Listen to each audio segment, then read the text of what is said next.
Iran ने missile पर poster चिपकाए हैं, अमेरिका को लूजर बताया है और अमेरिका में ट्रंप कहा है खून से सना हुआ, और फिर मिसाइलें दागी हैं।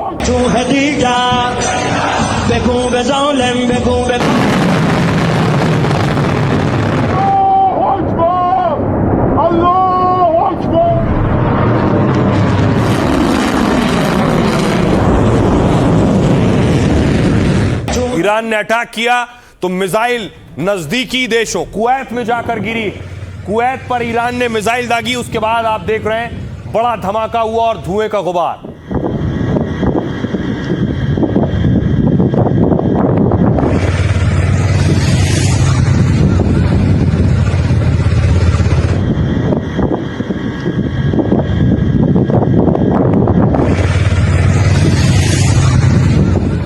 उसके बाद ईरान ने कद्र मिसाइल का इस्तेमाल किया है। कद्र मिसाइल दागी ईरान ने अमेरिकी ठिकाने जो अरब देशों में। देखिए मिसाइल पर लिखा है गेम ओवर यूएसए।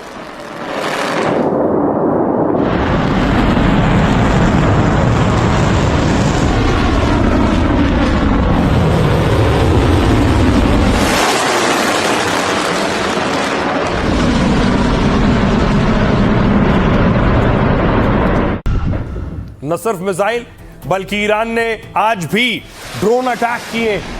ये ड्रोन हमले उन जगहों पर हैं जिसमें कुवैत, बहरीन और दूसरे देश शामिल हैं।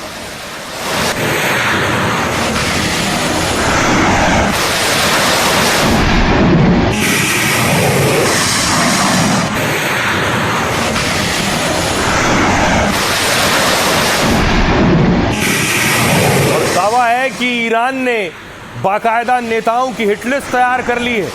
कौन कौन से नेता दुनिया के उनके टारगेट पर हैं। अमेरिका ईरान पर ताबड़तोड़ हमले कर रहा है, लेकिन इसी बीच ईरान से आए एक हिटलिस्ट ने सबको चौंका दिया है। ट्रंप, नेतन्याहू, मैक्रो से लेकर मेलोनी तक इस लिस्ट में टॉप 13 लोगों के नाम हैं।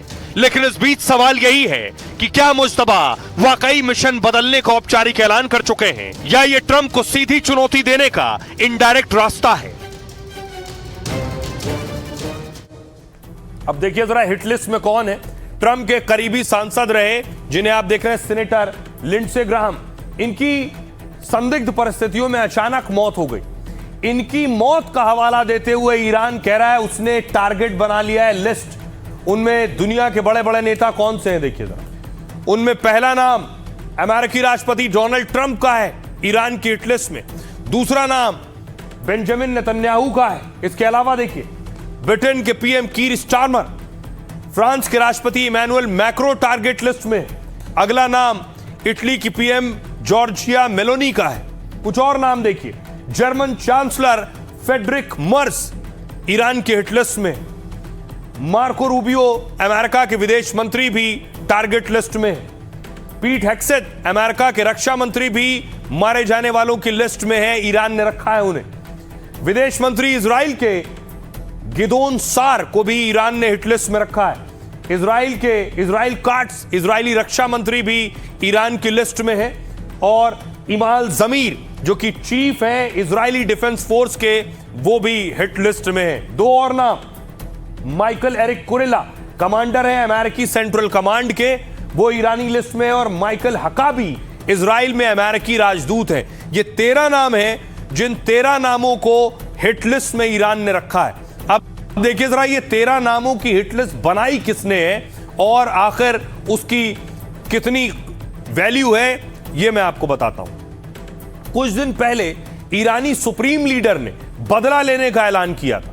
उन्होंने कहा था कि बदला लेना देश की इच्छा है, इसे हर हाल में पूरा करना चाहिए। अब एक ईरानी अखबार ने 13 ताकतवर हस्तियों की लिस्ट तैयार की है। ईरानी अखबार का नाम है हमशहरी। हमशहरी की स्किल लिस्ट की चारों तरफ चर्चा है, क्योंकि खबर की हेडलाइन है अचानक मौत के लिए तैयार रहें। इसमें अमेरिकी राष्ट्रपति ट्रंप, इजरायली पीएम नेतन्याहू का नाम है। इसके साथ ही इटली की पीएम मेलोनी समेत यूरोपीय देशों के नेताओं के नाम है। साथ में लिखा है ये अपराधी जिनके नाम लिस्ट में मौजूद हैं अपने साथ शांति से बिस्तर पर मरने की इच्छा को कब्र में ले जाएंगे। यह लिस्ट तब छपी जब अमेरिकी राष्ट्रपति डोनाल्ड ट्रंप के करीबी सांसद की मौत हुई। दावा यह कि ट्रंप के सांसद लिंडसे ग्राहम की मौत अचानक बीमारी से हो गई, लेकिन कई विपक्षी गुट इसके पीछे ईरान की साजिश बता रहे हैं। ईरानी अखबार में हिट लिस्ट के साथ लिंडसे ग्राहम की मौत का भी जिक्र है।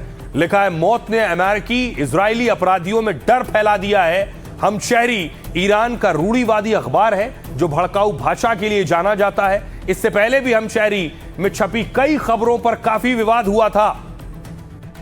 सुनिए जरा ईरान के विदेश मंत्री क्या कह रहे हैं और नेतन्याहू क्या कह रहे हैं। होर्मुज में जो कुछ भी हाल की घटनाएं हुई हैं, उसके लिए अमेरिका जिम्मेदार है। अमेरिका ने एमओयू में 14 शर्तों को धीरे धीरे खत्म कर दिया है। जो कुछ भी बिगड़ा है उसके लिए अमेरिका जिम्मेदार है। इजराइल में मातम है, ईरान में जश्न मनाया जा रहा है, क्योंकि लिंडसे ने कभी भी अच्छे और बुरे के बीच कोई भ्रम नहीं रखा। उन्हें अच्छी तरह पता था कि ईरान सरकार कैसी है। उनका मानना था कि यह न सिर्फ इजराइल और मध्य पूर्व में अमेरिका के सहयोगियों के लिए बल्कि खुद अमेरिका के लिए भी एक बड़ा खतरा है, और वो कभी भी अपने रुख से नहीं डिगे। उनकी सोच बहुत साफ थी, उनमें स्पष्टता और हिम्मत थी। तो मिडिल ईस्ट में अरब मुल्कों में जंग के कई मोर्चे खुले हुए। एक तस्वीर और आई, सऊदी अरब ने यमन पर अटैक किया। हूतियों पर सऊदी ने हमला किया अपने वॉर प्लेन से।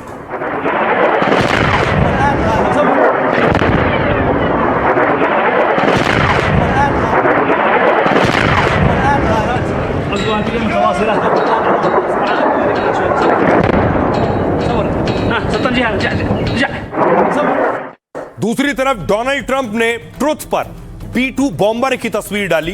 क्या यह इशारा था कि ट्रंप एक बड़े हमले की तैयारी कर रहे हैं और ट्रंप अपने बड़े खतरनाक विमान उतारने वाले हैं ईरान पर हमले के लिए?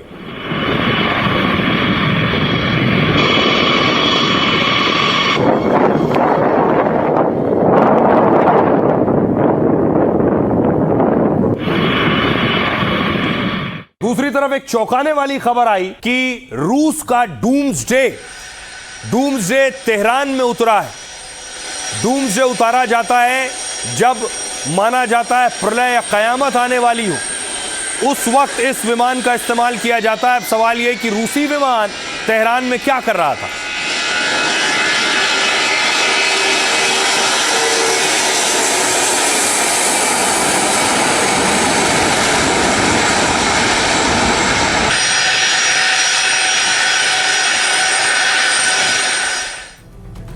ईरान और अमेरिका के बीच जारी जंग में रूस की एंट्री हो गई है। दावा यह कि रूस ने अपना बेहद सुरक्षित डूम्सडे प्लेन तेहरान भेजा है और विमानों की लोकेशन दिखाने वाली वेबसाइट है फ्लाइट रडार ने यह दावा किया है कि यह डूम्सडे प्लेन वहां दिखा है। डूम्सडे प्लेन का मतलब कयामत के दिन इस्तेमाल होने वाला विमान होता है। यह प्लेन हर मायने में बहुत खास है। इसमें खास कम्युनिकेशन सिस्टम मौजूद है। दुश्मन जितना भी नेटवर्क बाधित करे, प्लेन से संचार व्यवस्था बनी रहती है। इसे ऐसे डिजाइन किया गया है जिससे परमाणु हमले का भी कम असर पड़े। और खास बात यह है कि यह विमान हवा में रहकर पूरा ऑपरेशन कंट्रोल कर सकता है, जिससे टॉप लीडर किसी भी वक्त मिसाइल लॉन्च का आदेश दे सकते हैं। इसमें स्पेशल डेटा लिंक है, जिससे अगर कभी संकट की स्थिति आती है तो भी रूस के टॉप लीडर उड़ान के दौरान सेना और सरकार संभाल सकते हैं। डूम्सडे विमान को रूस का स्पेशल फ्लाइट स्क्वाड्रन संचालित करता है। यह यूनिट रूसी राष्ट्रपति के साथ टॉप अधिकारियों के उड़ानों का जिम्मा संभालता है। रूस के पास ऐसे कितने विमान हैं, इसकी जानकारी आज तक सामने नहीं आई, लेकिन साथ ही इस विमान के मिशन के रिकॉर्ड को भी सार्वजनिक नहीं किया जाता है। अमेरिकी हमले के बीच जिस तरह रूस ने तेहरान में विमान की तैनाती की है, दावा है कि रूस अब पूरी तरह से क्या जंग में उतरने वाला है, ईरान के साथ देने की तैयारी कर चुका है। सुनिए जरा क्या कुछ कह रहे हैं इस पर डिफेंस एक्सपर्ट। अगर लड़ाई होगी तो ये कहना कि रूस और चाइना खुल के आएंगे, हाँ जैसे पहले आए थे, यानी कि वो इंटेलिजेंस देते रहेंगे ईरान को। चाइना ऑलरेडी सॉलिड फ्यूल बनाने के लिए प्लानिटरी मिक्सर दे चुका है ईरान को, और रशिया MIRV टेक्निक दे चुका है, यानी कि एक ही मिसाइल में कई कई वारहेड लगाने की टेक्निक। इतना ही, बस, इससे ज्यादा नहीं। उधार की ताकत समय पर काम नहीं आती। आने वाले समय में मुझे लगता है कि अगर ये युद्ध होता है तो ईरान को कल्पना से भी अधिक नुकसान पहुंचेगा। और देखिए इस बीच बड़ी खबर आ गई है। बड़ी खबर अमेरिका ईरान के बीच जारी तनाव से जुड़ी है। अमेरिका ने पहली बार समुद्र से ड्रोन हमला कर दिया है। ईरान को बड़ा झटका दिया है। सेंटकॉम के मुताबिक एक तरफ से उसके वन वे अटैक ड्रोन ने ईरान के सबमरीन और शिप मेंटेनेंस फैसिलिटी को निशाना बनाया है। वहीं दूसरी तरफ कॉर्सेयर, ये तस्वीरें देख रहे हैं, ये जो तस्वीरें हैं ये बता रही हैं कि किस तरह से अटैक किया गया है और ड्रोन से अटैक किया गया है, समंदर से अटैक किया गया है।